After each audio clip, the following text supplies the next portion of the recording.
Assalamualaikum. Ketemu lagi sama saya Citra di Tanam Ternak Channel. Saat ini saya berada di kebun jambu kristal milik Bapak Imam Ghazali. Lokasinya ada di Desa Bumiaji, Kecamatan Bumiaji, Kota Wisata Batu. Lokasinya ini cukup strategis ya teman-teman. Ini bisa dilihat, kalian bisa cari search di Google Map, atau buat kalian yang lokasinya dekat-dekat sini, kalian kalau tahu Cafe Retorika, sebelahnya persis hamparan tanaman jambu kristal ada di depan mata kita. Oke teman-teman, sebelum kita lihat ada apa saja di kebun jambu kristal ini, jangan lupa ya tekan subscribe Tanam Ternak Channel, like serta komen ya, dan juga tekan lonceng supaya kalian tidak ketinggalan update video terbaru dari kita. Oke, ayo kita masuk ke dalam kebun. Let's go.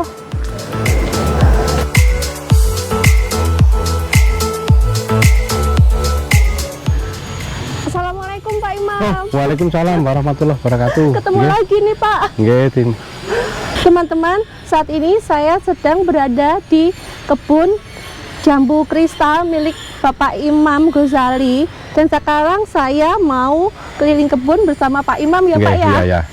Pak Imam, kita berada di lokasi kebunnya ya Pak ya. Mungkin Pak Imam bisa ceritakan kebunnya ini, diceritakan ke teman-teman yang ada. Nah, ini kebetulan saya tadi sedang melaksanakan satu kegiatan pemangkasan. Kenapa harus dipangkas? Karena pada prinsipnya satu, pemangkasan itu adalah dalam rangka menekan pertumbuhan vegetatif, sehingga nanti akan terjadi buah lagi kayak begini nih. Nah ya.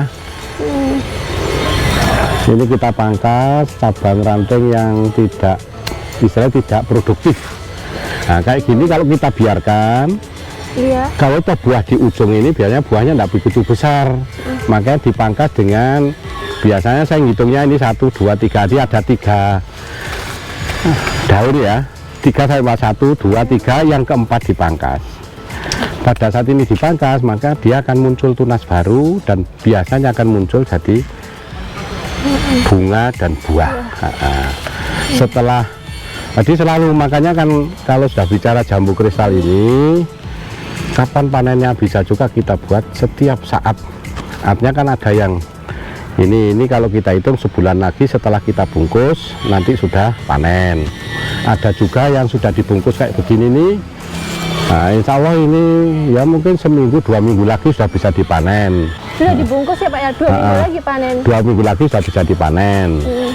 Ada lagi yang misalnya mungkin sebulan lagi, disusul lagi setelah saya pangkas nanti muncul. Nah, setelah muncul tunas baru dia akan muncul kayak gini. Ini kan hasil pangkasan, maka muncul bunga. Muncul. Jadi pemangkasan itu gunanya untuk merangsang pertumbuhan bunga. Tapi bagaimana mangkasnya pun juga ya memang kayak kita diajari tanamannya itu sendiri. Kayak begini. Misalnya ini kok bisa sih satu cabang di sini sudah sekian ini. Nah, ini baru dia supaya bisa muncul bunga lagi, 1, 2 ini dipangkas. Nah kayak gini. Nanti ini akan muncul. Mungkin 2 minggu dia muncul tunas baru begitu, 2 minggu lagi dia ada muncul bunga lagi, sehingga satu cabang ini ada yang dipanen seminggu lagi, ada yang sebulan lagi, mungkin ada yang 2 bulan lagi ya. Sehingga itulah konsepnya, bisa setiap saat itu akan mendapatkan satu hasil kapan panennya. Makanya kalau ngitungnya itu kira-kira berapa Pak kapasitasnya, makanya ngitungnya dari 0 sampai 5 atau 6 bulan. Kenapa? Dari karena 0, dari 6. Bukan, mulai yang produktif ini dari 0 sampai 6 bulan itu artinya selama 0 sampai, kan ada yang sebulan lagi dipanen, 2 bulan lagi, padahal sama-sama satu pohon. Jadi konsepnya ini buah tahunan tapi bisa dibudidaya dengan cara bagaimana supaya setiap saat bisa dipanen. Tergantung bagaimana cara pemangkasannya. Nah, cabang rantingnya ini salah satu juga sudah melaksanakan kegiatan pembungkusan. Padahal ada juga yang bunga kayak gini nih. Nah ini bunga.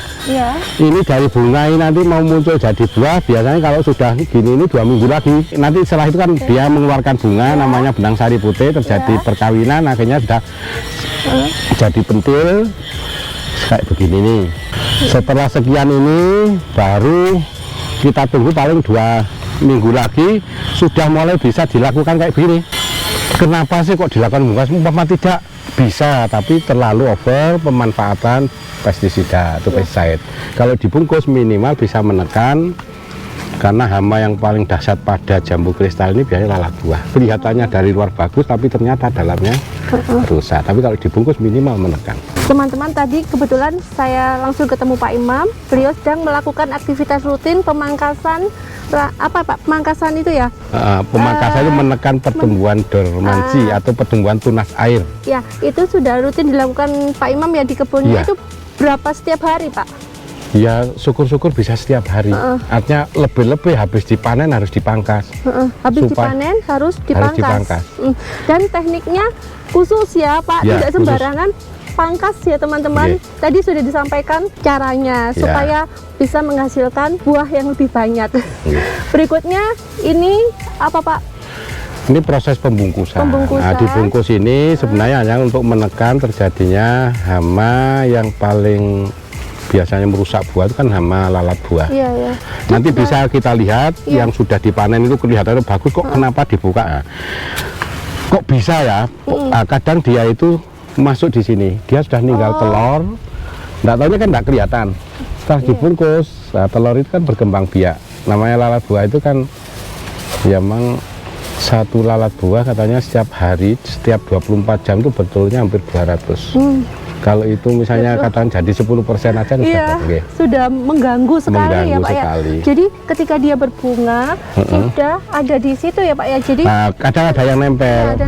Sehingga nanti kan konsep penanggulangan hamanya memang ada 3 cara. Satu dengan cara fisik, salah satu dibungkus. Dengan cara kimiawi ya. Nah, dengan cara kimiawi itu adalah dikendalikan dengan, kalau biopestisida secara ramah lingkungan, kalau pestisida berarti secara kimia. Kalau di sini Pak? Di sini kita berupaya untuk bagaimana konsep kita secara ramah lingkungan. Kalau toh pakai secara kimia atau secara ramuannya adalah pakai obat-obat atau pakai ramuan organik atau yang bisa dikenal biasanya kalau untuk mengendalikan hama biopestisida, untuk menekan jamurnya kita pakai fungisida, untuk supaya pertumbuhannya optimal pakai ZPT atau sang perasa tubuh yang biasanya saya ambil dari beberapa urin, baik itu kelinci, kambing, kita fermentasi. Itu salah satu diantaranya. Dan kalau secara fisik dilakukan konsep pembungkusan. Pembungkusan ini relatif efisien ya Pak untuk menekan lalat, tidak hanya lalat buah saja atau lalat buah saja? Ya lalat buah sekaligus juga hama lain, termasuk ulat kan kan? Kalau sudah begini kan mungkin ada pertanyaan, ada muncul Pak, apa enggak mengganggu proses pertumbuhan alhamdulillah selama ini atau kita lakukan dengan cara pembungkusan ini? Ya kalau toh terjadi proses penghambatan tapi ya mungkin bisa lah 0,0 sekian persen gitu ya. Kecil ya Pak ya persentasenya. Ketika usia berapa ini Pak, mungkin teman-teman bisa tahu harus dibungkus itu ketika usia berapa?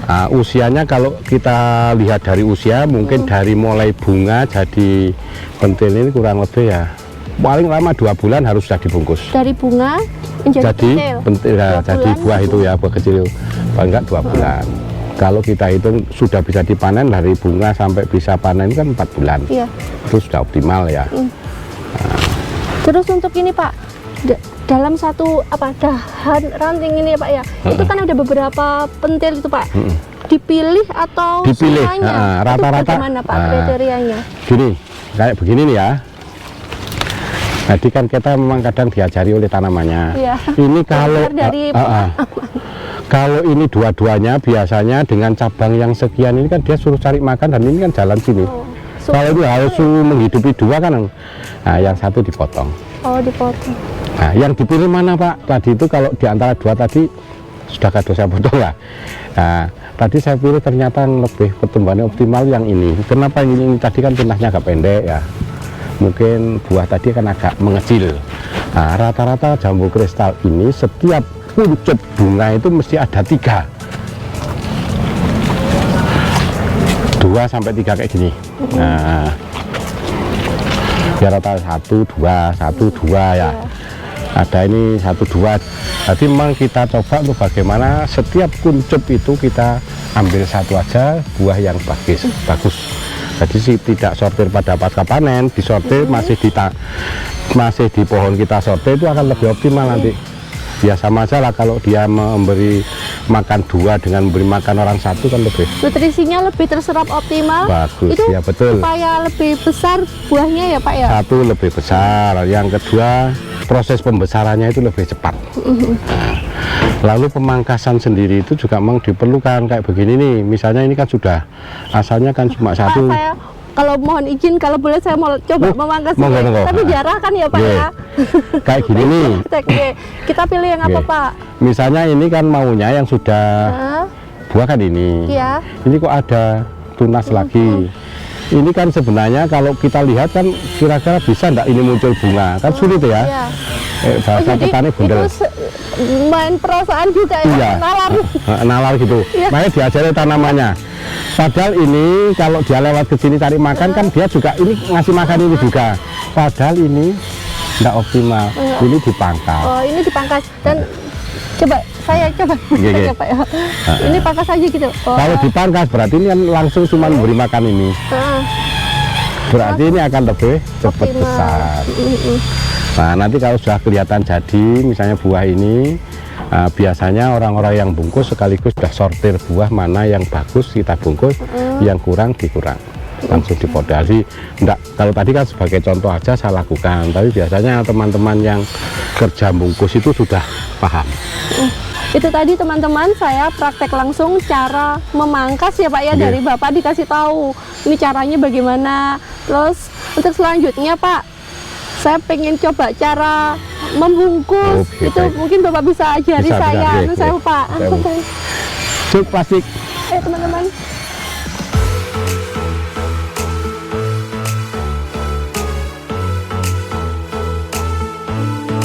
Teman-teman, sekarang saya sudah pegang plastik pembungkus. Saya mau belajar membungkus langsung jambu yang jambu di sini ya Pak ya, didampingin oleh Pak Imam tentunya. Pak, gimana nih tekniknya? Saya coba bungkus sendiri. Ya, silakan. Nah, mungkin dicoba. Oh ya Pak, ini kan katanya ada 2, ini kurang bagus. Ini bagaimana Pak? Ini kok? Kebetulan ini 2 tapi misah. Oh, itu nggak apa-apa berarti ya, ini Pak, bagus ya. Ini 1 tangkai 1. Yang kedua kan ini cabangnya, tangkainya kan sudah besar lah. Ya. Ibarat dia sebagai untuk perjalanan cari makan itu lebih kuat. Kalau tadi misalnya ada lagi yang kecil, kurang yang kayak contoh yang tadi ya Pak ya. Tadi, nah ini bisa dua-duanya. Bisa dua-duanya, cuman dipisahkan bungkusnya. Bungkusnya dipisahkan sendiri-sendiri. Iya, Pak, baik. ini apa yang pertama dilakukan? Misalnya yang ini Pak.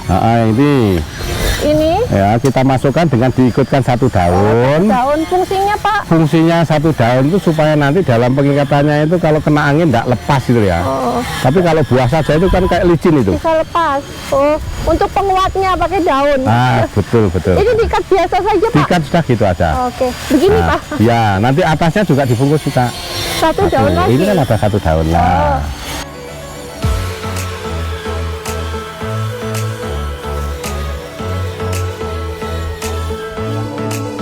Teman-teman, sudah saya sudah selesai bungkus 2 jambu. Setelah dibungkus, lalu perlakuan berikutnya apa Pak?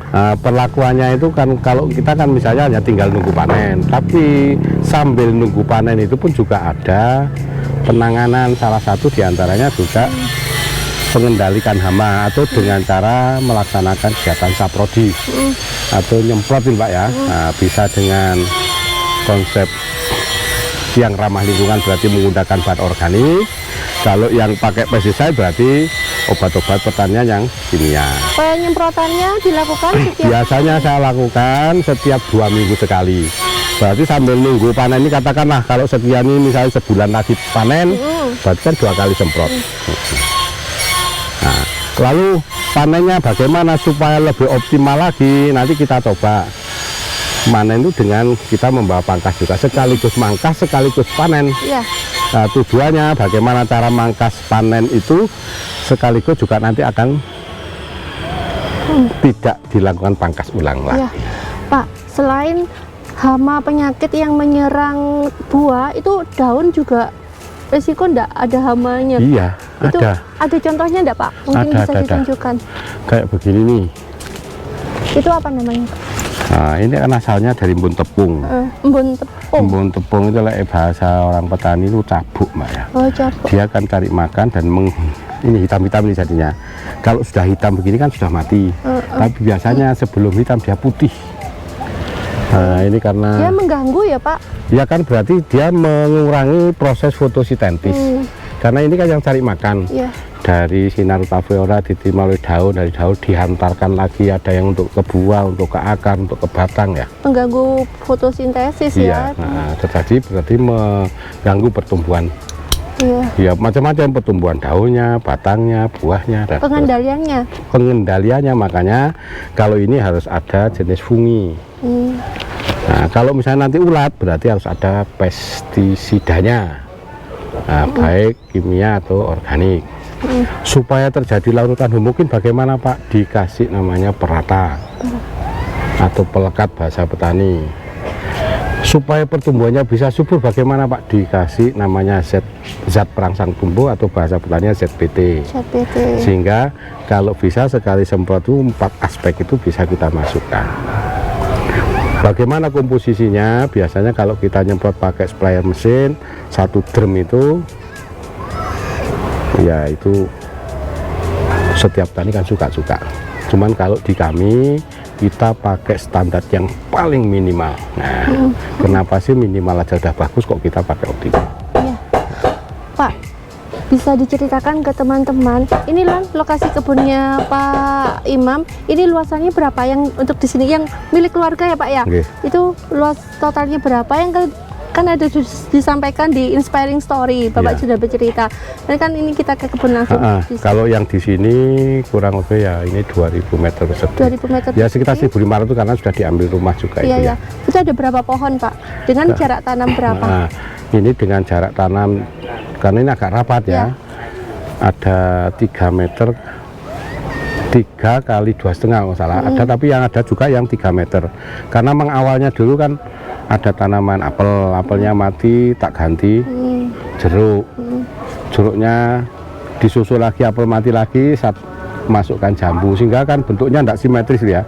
Karena ini asalnya kebun yang ada di sini ini ya apelnya mati, jeruknya mati saya ganti jambu. Gitu. Okay. Jarak tanam optimal. Jarak tanam yang bagus itu sebenarnya yang 4x4 jaraknya. 4x4. Jarak 4x4 berarti antar satu pohon itu 4 meter. Apa saya ada kebun yang sudah saya buat begitu, bagus memang. Iya, 4x4 sudah terbukti ya Pak ya. Penyinarannya lebih optimal, sehingga proses fotosintesisnya normal. Kalau seandainya kita lengkungkan itu bisa, ya sudah tepung bagus gitu. Iya. Selanjutnya saya diajak dong Pak untuk melihat tanaman yang sudah siap panen. Oh baik, monggo Pak. Mari.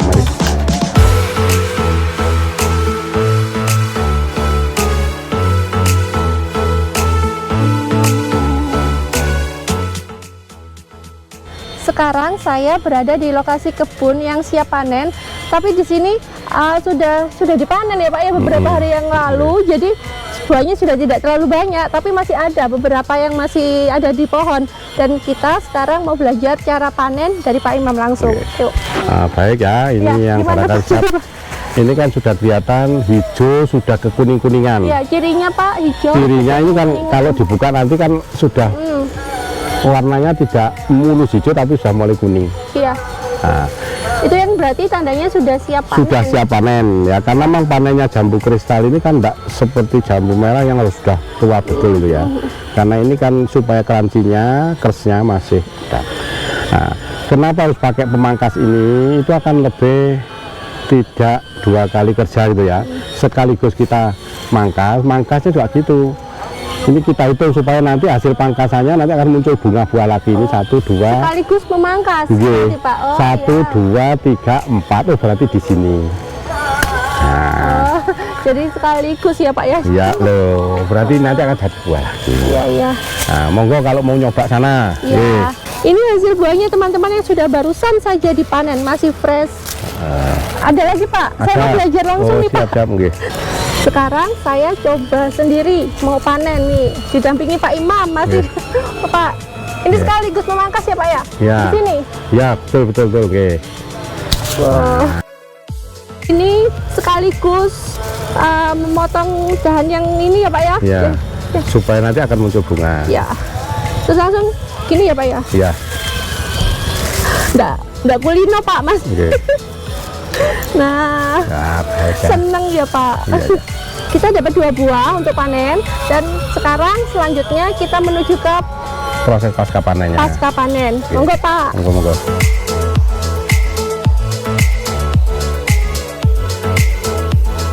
Teman-teman, itu tadi keseruan saya dengan Pak Imam jalan-jalan keliling kebun ya. Kita banyak belajar tentang cara budidaya, panen, dan selanjutnya kita mau menuju ke pasca panen. Ya, baik, untuk pasca panen nanti akan dipandu dan disampaikan oleh anak saya di tempat penampungan buah yang baru dipanen tadi itu. Nah, mari kita menuju ke tempat pasca panennya. Iya. Go Pak.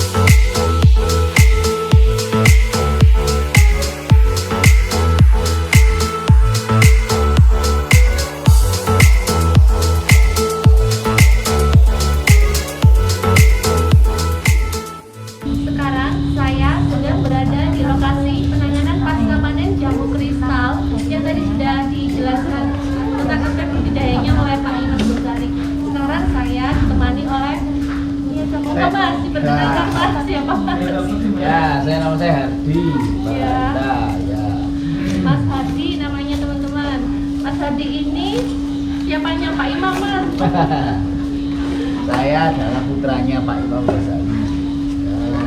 Alhamdulillah, kami memang mulai tahun 2012 kolaborasi tani. Iya. Kolaborasi tani. Jadi bapak saya bagian di budidaya, perawatan, saya yang handling di manajemen pertanian, panen, pasca panen, distribusi, sampai pada pemasaran. Jadi fokusnya Bapak budidaya, Mas Hardi pengembangan sama pasca panen pemasaran ya Mas ya. Betul. Kolaborasinya ini menarik. Mas Hardi ini tadi backgroundnya bukan pertanian ya Mas ya. Kenapa tertarik di pertanian ya? Akhirnya nyemplung ke sini nih Mas. Iya, kalau saya memang pernah mengenyam pendidikan di Fakultas Teknik Ya. Mana Mas? di Universitas Brawijaya. Oh, iya. Sekarang kita focusing di bisnis pertanian. Menjanjikan ya Mas ya. Alhamdulillah ternyata bertani itu bisa memberikan tidak hanya sekedar profit tapi benefit. Nah, seperti yang kita lihat setiap hari kita ada 12 karyawan yang ada di kebun sini, terus ditemani teman-teman magang. Jadi kita inginnya sebenarnya pertanian yang kita kembangkan di dunia Ji ini, sejahtera, adalah bagaimana pertanian yang bisa memberikan impact dan juga benefit kepada masyarakat. Salah satunya dengan skema-skema pemberdayaan petani. Ini kita memang punya jambu kristal yang hari ini kita panen ini juga dari mitra Petani plasma. Ya. Itu gimana Mas? Tadi saya sempat tanya ke Bapak, katanya spesialisasi dijelaskan oleh Mas Hardi gitu. Ya. Pak Imam bilangnya. Moga Mas mungkin bisa dijelaskan bagaimana cara menjadi petani plasmanya, dan sampai sekarang sudah ada petani plasma itu sudah berapa? Jadi karena kebutuhan dari komoditas jambu kristal yang varietas punya kita Mbak ya, karena jambu kristal di pasaran itu banyak. Pasaran bumi Batu sendiri atau Jawa Timur? Banyak Jawa Timur, bahkan kita sampai luar Jawa. Jadi yang ada di pasaran varietasnya bisa jadi berbeda dengan kita. Makanya kami di sini menjaga good agriculture practice, mulai dari hulu hilir kita atur pembibitannya seperti apa, kita atur semuanya sampai pada perawatan panen pasca panen. Tujuannya untuk apa? Tujuannya untuk salah satunya produk kita ini terstandar. Jadi dari benihnya saja kita nyangkok punya induknya sendiri. Nah, petani mitra adalah bagaimana petani ini bisa mentaati SOP yang sudah kita buat, terus mereka juga bersedia untuk merubah mindset yang pola-pola pertanian yang sebelumnya ini harus mengikuti pola pertanian yang ada di sini, pola pertanian yang lebih ramah lingkungan, yang organik dan sehat. Siapa petani mitra saya? Petani mitra itu ada dua klaster, ada yang mitra supe, ada yang mitra untuk perawatan saja. Mitra untuk supe memang syarat pertama harus petani asli Batu. Lokasinya memang di sekitaran Batu. Jadi bisa di Desa Bunyaji, di Purno, ada di Purwokerto, ada di Purworejo, macam-macam. Tapi prinsipnya ini harus petani lokal. Kenapa harus petani lokal ya? Ya karena kita ingin mengangkat aspek lokal. Nah, nanti skemanya kita asesmen dulu petani ini. Tidak semuanya petani bisa masuk. Ada standarisasinya. Minimal dia harus punya lahan 1000 meter persegi. Kenapa harus 1000 meter persegi? Kalau di SWOT, kalau dihitung-hitung, di analisa usaha itu visible. Jadi kalau cuma lahannya 100 meter, ya nggak bisa. Minimal harus 1000 meter. Maksimal berapa? Ya kita lihat luasan lahannya dulu. Kalau petani atau kelompok, ya kita bisa sampai 1 hektar. Setelah jadi petani plasma, itu mereka apa? Misalnya atau dapat bibit dari sini, atau petaninya harus bagaimana Pak? Mas ketentuannya? Ketentuan petani mitra dari Sejahtera yang pertama memang benih dari kita, bibit dari kita. Dari kita. Nah, jadi nanti sebelum tanam mereka kita edukasi, rata-rata kita dikasih sini 1 bulan. Jadi pola-polanya nanti akan di pelatihan ini. Dan perawatan kita ajari sampai bisa, istilahnya diajari dan didampingi. Terus untuk kebutuhan saprodi yang sifatnya memang urgent, kita bisa bantu. Jadi kayak semacam pembungkus plastik yang tadi kan ada ya, untuk menghindari lalat buah salah satunya kan dibungkus. Nah, bungkus plastik ini memang ada standarisasinya, ukurannya seberapa, cara bungkus seperti apa. Nah itu kita bisa suplikan. Nanti memang polanya adalah ketika masa panen kita memang sudah harga kontrak dengan petani. Dan kita tahu HPP-nya seberapa, kita sudah tahu, makanya nanti pasti untung bersama. Dan kita bantu di sektor pemasaran, panen, pasca panen. Kalau kita mau jual jambu hanya seperti ini aja, ya orang akan apa gitu, nggak ada bedanya jambu, jambu gitu. Tapi ketika sudah dikemas seperti ini, nanti kita label gitu, ya nilai tambahnya ada. Sehingga kami pun juga bisa memasarkan ini dan mengambil harga di petani mitra secara kontrak itu pasti lebih tinggi dari itu. Ya untung bersama. Saling menguntungkan ya Mas ya. Terus sejauh ini Mas untuk pemasaran ada kendala nggak? Kemana saja untuk pemasaran bumbu kristal ini Mas? Ya, memang yang perlu kita pahami bersama dalam konteks pertanian ini adalah pertanian yang berkelanjutan. Jadi mulai dari proses awal tanam sampai masa pasar itu harus dalam satu supply chain, ini rantai pasokannya, termasuk juga di aspek pemasaran. Kami di sini mencoba untuk menggrading. Jadi yang grade supermarket pasti seperti ini, beratnya pasti di atas 250 gram, nah ini 330. Nah ini pasti masuk ke grade retail modern yang kelas A. Ada juga kelas A yang seperti ini 300 gram A. Kelas A. Ada juga yang memang kita ke grade B. Grade B kita pun juga tetap kita kemas. Ya memang rata-rata 1 kilo isinya 6. Untuk yang grade B ini ya Mas ya? Ini biasanya untuk Kemasannya pasar-pasar lebih menarik begini. pasar wisata. Pasar wisata. Jadi karena butuh cepet kan langsung. Nah, ada juga yang grade C. Ini grade C. Tapi grade C kita pun tetap kita semuanya kemas. Kita wrapping. Biar apa? Biar tidak terjadi kontaminasi. Yang pertama, yang kedua tidak cepat matang. Dan yang terakhir ya lebih tahan lama. Kayak gini ini seminggu tidak ada masalah. Memang harganya juga tak terlalu tinggi. Dan yang terakhir memang grade yang bisa bahasa keren, bahasanya sekarang itu sopir DS ya.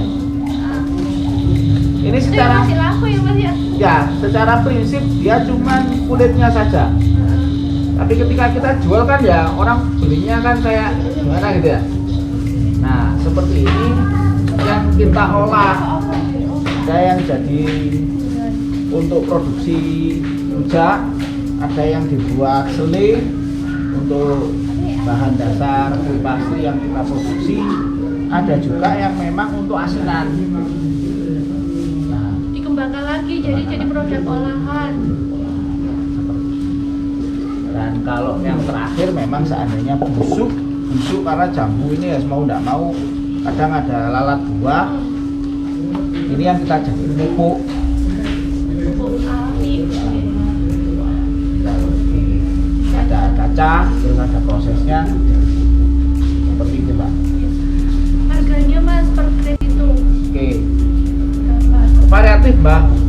Kita yang untuk supermarket, kelas supermarket seperti ini memang harganya 15. Ada yang memang grade B itu 13.000 yang sudah jadi seperti itu. Ada yang grade C 10.000. Dan yang kecil banget DS sortir 7.500. Jadi jangkauan pasarnya tidak hanya di Jawa Timur saja ya Mas ya? Oh iya, Kemana Mas? Banyaknya tuh ke kota mana? yang paling banyak Jakarta. Jakarta. Paling banyak Jakarta. Rutin pasok ke sana ya Mas? Masuk ke sana. Kita ada mitra pemasaran platform online gede. Ya mereka butuhnya 1 minggunya sebenarnya bisa sampai 1 ton. Tapi kita masih bisanya maksimal setengah ton. Karena speknya lebih tinggi. Mintanya ya minimal versi gede. Kalau yang standar supermarket di sini nih untuk daerah sini saja atau kirim Jakarta Mas? Ya ada yang Malang dan Surabaya dan Dibagi-bagi Jakarta. berarti Iya. ya Mas ya? Tiap hari kita panen, targetnya harus 2 kintal Setiap hari panen? targetnya itu. Tapi ya karena agak menurun ini, mungkin hari ini aja kita mungkin 1,5 kintal untuk ini. Kalau kita Jadi sepanjang tahun tuh bisa ada ready stock terus ya Mas? nah itulah manfaatnya pola kemitraan. Pola kemitraan itu adalah salah satunya menjaga stok. Jadi memastikan stok itu tadi tetap Ada. Jadi kapan teman-teman mau kesini cari jambu itu ada. Oh Itu iya, ada silakan. di Insya Allah sistem ada. yang ini ya Mas ya. Oh ya Mas, bisa diceritakan kan di sini ini termasuk kawasan apa? wisata. Wisata. Itu bisa pengembangan dari tidak hanya sekedar kebun yang untuk apa? Menghasilkan jambu yang dijual. Wisata petik jambu itu gimana Mas? Pola bauran pemasaran kita banyak strategi. Salah satunya selain pemasaran langsung lewat retail, lewat ini kita juga menyasar segmen pariwisata. Kenapa? Karena Batu sendiri kan destinasi wisata, kan sudah menjadi destinasi wisata Indonesia. Nah, peluang ini kita coba tangkap. Jadi mulai tahun 2014 kami bersama kawan-kawan di desa, Bunyaji, Karang Taruna dan sebagainya mulai mengembangkan desa wisata. Nah, salah satu objek wisata yang ditawarkan di desa ini adalah petik jambu kristal. Awalnya petik jambu kristal berkembang menjadi wisata edukasi pertanian. karena kami di sini ya ngomong sayur kristal, yang ngomong sayur organik, yang ngomong olahan hasil pertanian, yang ngomong tentang pelatihan, workshop, dan arahannya memang arahan yang mengarah ke sebuah learning to bisa. Depan Mas ada P4. Oh, P4S ya. Bisa diceritakan Mas. Oke. P4S itu sebenarnya program dari Kementerian Pertanian tentang Pusat Pelatihan Pertanian dan Perdesaan Swadaya. Jadi ono istilah swadayanya. Kalau swadaya kan berarti ngomong tentang aspek kemandirian, ngomong soal bagaimana memberikan aspek pemberdayaan masyarakat, dan juga ada beberapa bisnis unit yang memang mengarah ke social enterprise. Program dari Kementerian Pertanian ini memang menyasar bagi baik petani pemula yang ingin belajar bertani, petani yang sudah menjadi petani ingin menaikkan kompetensinya, itu tempat ini juga bisa. Dan di tempat ini focusing P4S-nya ada 4 kegiatan workshop: pertanian organik, budidaya pertanian, smart farming, sama olahan hasil pertanian. Ada 4 itu ya Mas ya.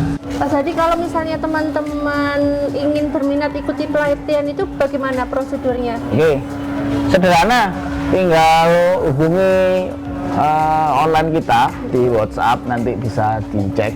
Ada juga bisa lewat website di www.bumiaji.co.id.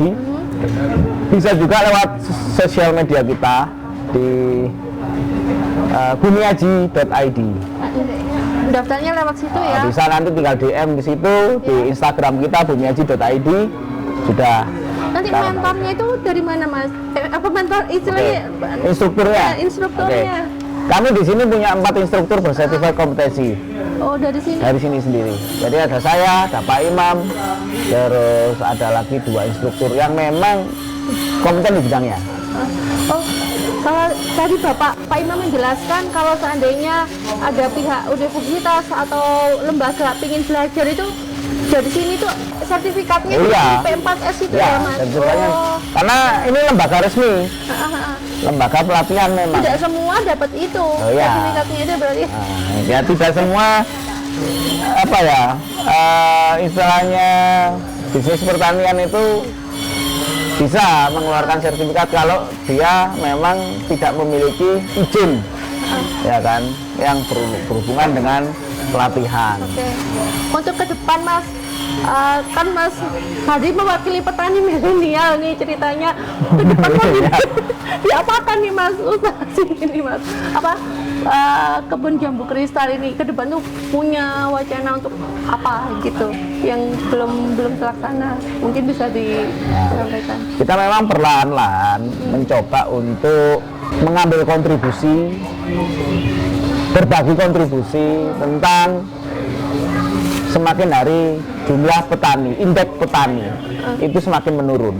Kita belum ngomong kualitasnya loh, kuantitasnya saja semakin menurun.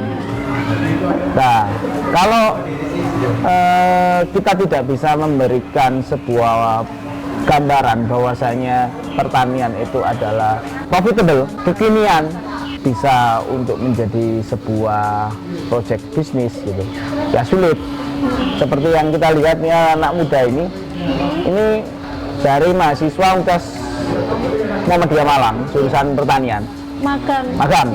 Jadi mereka ini magamnya pun sudah kita arahkan mengarah kepada entrepreneur. Ini yang tadi ada beberapa grup ini mereka jualan di kampus, di ini. Ya memang kalau mau pertanian, mindsetnya harus dirubah. Ini menjadi bisnis pertanian. Jangan berpikir petani adalah buruh tani, jangan. Harus jadi bisnis. Nah itu sekarang kan lagi kita kembangkan memang startup. Jadi kami ada tim startup memang lagi di develop. Pengennya nanti di Bumiaji ini kita sudah ada kantor memang yang untuk anak-anak startup. 2021 kita sudah mulai launch untuk bagaimana start up, nggak start toh, tapi start yo up gitu lah. Yang paling banyak kan sekarang start up, tapi start toh up. Nah kita harus up. Ada actionnya. Kayak gitu. Iya. Itu dalam waktu dekat itu. Ya, sebenarnya kita sudah jalan, sudah merintis, sudah jalan. Sekarang tinggal up-nya itu loh, biar nggak start aja gitu. Ya generasi muda ini ya Mas, ya mahasiswa yang baru lulus fresh graduate mungkin bisa. Ya doakan lah Mbak, doakan nanti 2021 kita ada program memang yang untuk, mohon maaf, petani lokal yang memang kurang mampu, jadi kita akan ikut adakan pelatihan tidak berbayar sama sekali. Bahkan jika memang dia usaha produktif, sungguh-sungguh disiplin, ulet, kami bisa rekrut dia menjadi bagian dari instrumen-instrumen startup yang kita kerjakan. Ya. Itu sih targetnya 2021, kita akan angkat produk lokal, angkat komponen lokal, angkat value lokal yang memang siap untuk ngomong digital pertanian, digital supply, digital e-commerce, digital quality, quantity, macam-macam. Nanti kita sudah disiapkan untuk semua. Ya. Bagi teman-teman khususnya sarjana pertanian nih, graduate nih, peluangnya sudah mulai nampak ya di depan mata kalian. Tinggal kalian saja menjemput bola ke sini dan bersinergis dengan Mas Hadi dan teman-teman nanti di timnya ya. Oke, terima kasih Mas Hadi. Sama-sama Mbak. Terima kasih rawuhnya di Desa Bumiaji. Sama-sama Mas. Jangan lupa kalau pengen berinteraksi dengan kita di website kita di bumiaji.co.id, ada di Instagram kita bumiaji.id. Kita bisa saling kenal, saling sapa, saling membangun jaringan di dunia pertanian yang tujuan akhirnya adalah bagaimana kita makmur bersama. Oke, terima kasih banyak Mas. Sama-sama. Kita support selalu. Siap. Oke, teman-teman tanam ternak, sampai di sini dulu jumpa kita. Sampai jumpa di episode berikutnya. Assalamualaikum. Waalaikumsalam.